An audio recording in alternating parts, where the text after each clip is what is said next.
శ్రీవారి బూందీ పోటు ఆధునీకరణపై దృష్టి సారించింది టీటీడీ. దాతల సహకారంతో అధునాతనమైన యంత్రాలను కొనుగోలు చేస్తోంది. శ్రీవారి లడ్డూ ప్రసాదాల నాణ్యత పెంపొందించడంతో పాటు నిత్యం 5 లక్షల లడ్డూలు తయారు చేసే వెసులుబాటు లభిస్తుందని భావిస్తోంది.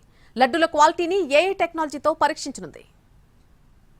అఖిలాండ కోటి బ్రహ్మాండ నాయకుడైన శ్రీవారి దర్శనార్థం నిత్యం వేల సంఖ్యలో భక్తులు తిరుమలకు తరలిస్తూ ఉంటారు. స్వామివారి దర్శనార్థం తిరుమల విచ్చేసిన భక్తులు శ్రీవారి దర్శనం తర్వాత అత్యంత ప్రాధాన్యతనిచ్చేది లడ్డూ ప్రసాదానికే. ఎంతలా అంటే ఏటా 2.5 కోట్ల మంది భక్తులు శ్రీవారిని దర్శించుకుంటూ ఉంటే 12 కోట్లకు పైగా లడ్డూ ప్రసాదాల విక్రయాలు జరుగుతాయి. అది కూడా టీటీడీ పరిమితంగానే లడ్డూ ప్రసాదాలను విక్రయిస్తోంది. దీంతో డిమాండ్ కు తగ్గట్టుగా లడ్డూలు లభ్యత ఉండడం లేదు. దీంతో మరిన్ని లడ్డూలు తయారు చేసేందుకు టీటీడీ సిద్ధమవుతోంది.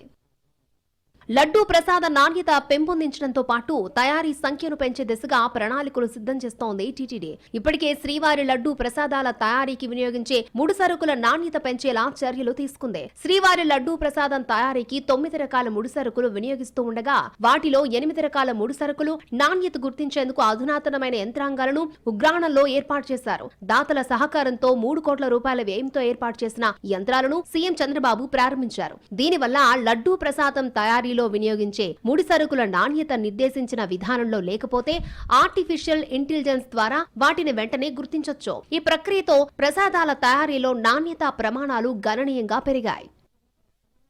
దాతల సహకారంతో బూందీ పోటులో 5 కోట్ల రూపాయల వ్యయంతో అదనంగా థర్మో ఫ్లూయిడ్ ట్యాంకర్లు, నెయ్యి ట్యాంకర్లు ఏర్పాటు చేస్తున్నారు. లడ్డూ ప్రసాదం తయారీలో వినియోగించే చక్కెర సిరప్, శనగపిండి మిశ్రమాన్ని కూడా యంత్రాల సాయంతో తయారు చేసేలా ప్రణాళికలు సిద్ధం చేస్తున్నారు. ఇప్పటికే పోటు ఆధునికీకరణకు 25 కోట్లు విరాళంగా అందించిన పాలక మండలి మాజీ సభ్యులు శ్రీనివాసన్ వీటిని విరాళంగా అందించేందుకు సంసిద్ధత వ్యక్తం చేశారు. ఈ యంత్రాలు అందుబాటులోకి వస్తే వాటిని పోటుకు పైపుల ద్వారా తరలించి బూందీ తయారీ తర్వాత ఆలయంలోని పోటుకు తరలించేందుకు ఏర్పాట్లు చేస్తోంది టీటీడీ. నిత్యం 5 లక్షల లడ్డూలు తయారు చేసే సౌలభ్యం టీటీడీకి లభించనుంది. దీంతో శ్రీవారి భక్తులకు అదనపు లడ్డూలు మరిన్ని ఎక్కువగా విక్రయించే సౌలభ్యం టీటీడీకి లభించనుంది.